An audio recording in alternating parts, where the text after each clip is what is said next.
अस्सलाम वालेकुम दोस्तों, मेरा नाम है परवेज़ और आप देख रहे हैं राज गल्फ न्यूज़। दोस्तों, आज की वीडियो में हम सऊदी अरब की ख़ास अपडेट के साथ हाजिर हुए हैं। दोस्तों, अगर आप सऊदी अरब में रहते हैं तो आप सबको पता ही होगा कि सऊदी अरब में 2018 से जो इकामे की फ़ीस है वो बढ़ा दी गई है। तो आज की वीडियो में आपको ये बताने वाले हैं दोस्तों कि आखिर इकामे की फ़ीस बढ़ाने की क्या वजह थी, ये किस लिए बढ़ाई गई है, इसकी असल वजह क्या है। इसके हवाले से एक अपडेट मुझे मिली है, तो मैंने सोचा क्यों ना आप दोस्तों को भी बताई जाए कि आखिर क्यों इकामे की फ़ीस बढ़ाई गई है, आखिर इसकी वजह क्या थी जो इकामे की फ़ीस बढ़ा दी गई है। दोस्तों, मुनाफिकीन फ़ीस इसलिए बढ़ाई गई है ताकि निजी इदारों में ज़्यादा से ज़्यादा सऊदी शहरियों को मुलाजमत मिल सके। दोस्तों, अब आपको हम बताते हैं किस तरह से ज़्यादा से ज़्यादा जो सऊदी शहरियों को मुलाजमत मिल सके और इकामे की जो फ़ीस बढ़ाने की वजह है वो क्या है।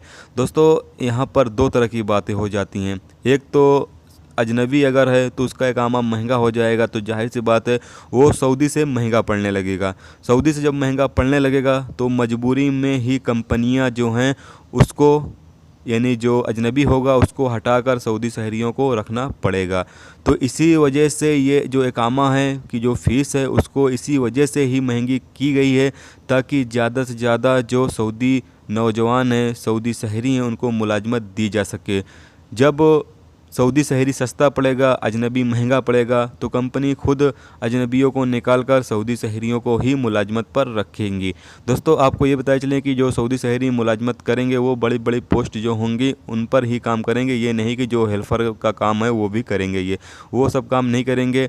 वो जो बड़ी बड़ी पोस्ट होंगी उस पर ही काम करेंगे। लेकिन दोस्तों, आपको पता चले जिस तरह से अजनबी लोग काम कर सकते हैं उस हिसाब से सऊदी शहरी काम नहीं कर सकेंगे, ये बात भी कंपनी वाले जानते हैं। इसी वजह से ही इकामे की फ़ीस बढ़ाई गई है ताकि ज़्यादा से ज़्यादा निजी इदारों में सऊदी शहरियों को मुलाजमत हासिल हो सके। दोस्तों, एक अपडेट और आपके साथ शेयर करते चलें कि एक मुकीम गैर मुल्की, यानी एक सऊदी में रहने वाला गैर मुल्की ने ट्विटर पर जवाजात से एक सवाल पूछा था कि क्या कफ़ालत के दौरान, यानी वो बोला कि मैं कफ़ाला करा रहा हूँ एक कपिल से दूसरे कपिल के पास, क्या उस दौरान की जो मुनाफिकीन फ़ीस होगी वो अदा करनी होगी या नहीं अदा करनी होगी। तो उस पर जवाजात ने जवाब में बताया कि नहीं, अगर आप कफ़ाला करा रहे हैं तो उस दौरान की जो मुनाफिकीन फ़ीस होगी वो अदा नहीं करनी होगी, उससे आपको छूट दिया जाएगा।